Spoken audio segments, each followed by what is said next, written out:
अस्सलामुअलैकुम everyone, I hope you guys are doing great. Welcome to my YouTube channel. जैसा कि आपको मालूम है, हम स्किज़ोफ्रेनिया का कोर्स स्टडी कर रहे हैं। तो आज बेसिकली हम स्टडी करेंगे कि पास्ट में स्किज़ोफ्रेनिया को कैसे ट्रीट किया जाता था। बिल्कुल वैसे ही जैसे कि लास्ट लेक्चर में हमने स्टडी किया था कि स्किज़ोफ्रेनिया को पास्ट में डायग्नोस कैसे किया जाता था, बिल्कुल वैसे ही इस लेक्चर में हम ट्रीटमेंट की हिस्ट्री देखेंगे। जैसा कि आपको मालूम होगा कि स्किज़ोफ्रेनिया को ज़्यादातर हमने तब जाना जब 21st सेंचुरी थी। 1800 में इतनी ज़्यादा इसकी इंफॉर्मेशन नहीं थी, लोग इससे ज़्यादा इतने अवेयर नहीं थे। तो इसके बारे में फिर भी हमारे कुछ ना कुछ हिस्ट्री मिलती है कि स्किज़ोफ्रेनिया का ट्रीटमेंट उस वक्त क्या चल रहा था, इवन थॉ वो लेस रिकॉग्नाइज था अर्ली हिस्ट्री में।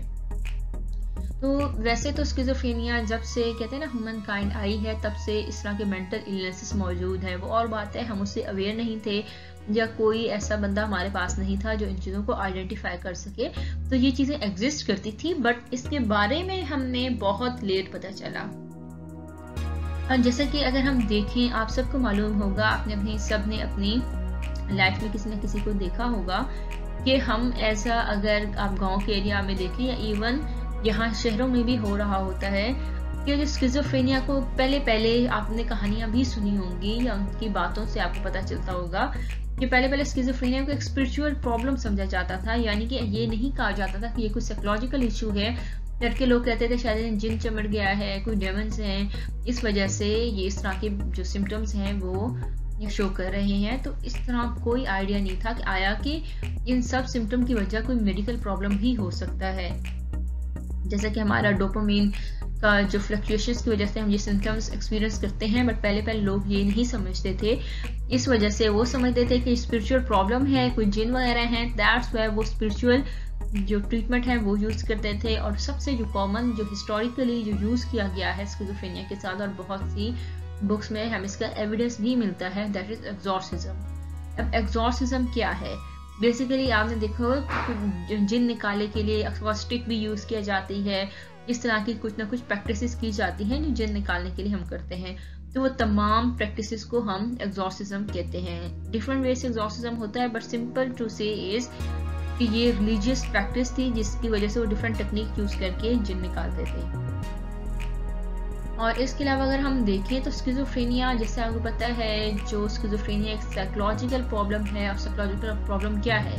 Psychology is all about the study of mind and behaviour. तो आप देखिए, माइंड एंड बिहेवियर की कोई फिजिकल एग्जिस्टेंस नहीं होती जो हम ऑब्जर्व कर रहे होते हैं। जैसे कि अगर हम इमोशंस की बात करें तो इमोशंस को हम कोई, हमारी बॉडी का कोई ऐसा पार्ट नहीं है कि हम वो निकाल कर दिखाएंगे भाई ये इमोशन है। नो, जैसे कि और प्रॉब्लम, जैसे अगर हम इजिप्ट की बात करें तो वहाँ ममीफाइड बॉडीज थी, वहाँ से हमें पता चलता है उनके लंग्स में निमोनिया है मौजूद है। इस तरह की इलनेसेस के बारे में पता चलता है।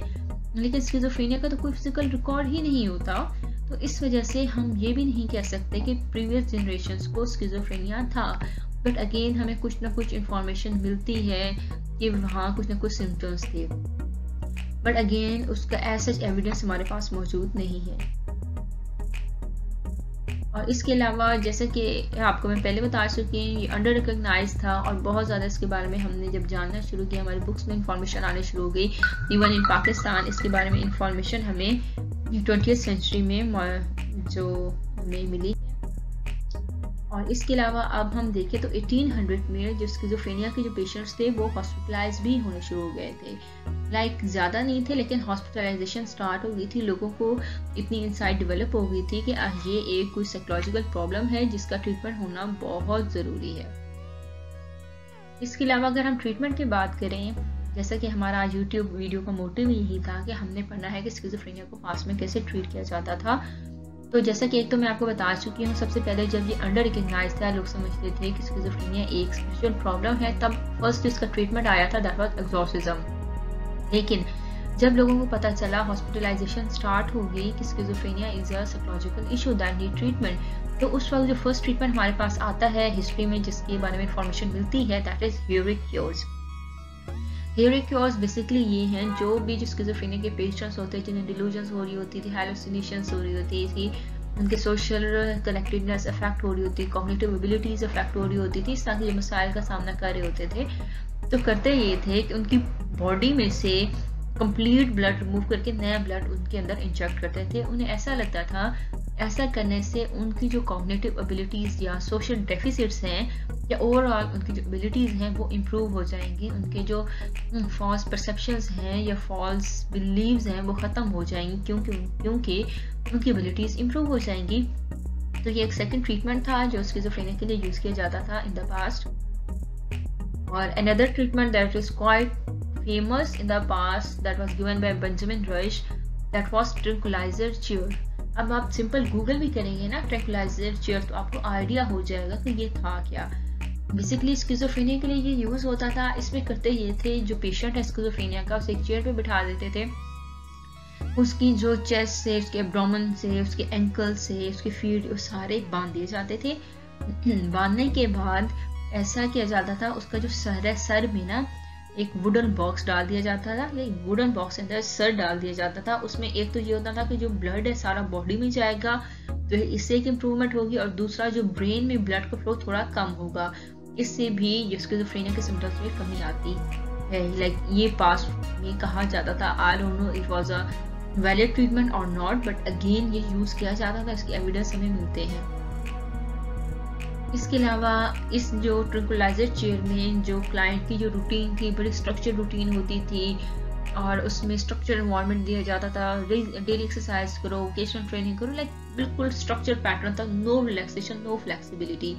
वो कहते थे अगर इस तरह किया जाए साइकियाट्रिक इलनेस वाले जो पेशेंट्स हैं उनको, तो उनमें एबिलिटीज में इम्प्रूव आता है। माइट भी कुछ पेशेंट्स हैं उन्होंने इम्प्रूव भी किया हो, बट अगेन ये उस वक्त के एविडेंसेस हैं और वहाँ उस वक्त के जो हमारे साइकोलॉजिस्ट या साइकियाट्रिस्ट थे वो कहते थे ये बहुत ही अच्छी ट्रीटमेंट है क्योंकि इससे स्किज़ोफ्रेनिया के सिम्टम्स में कमी आती है।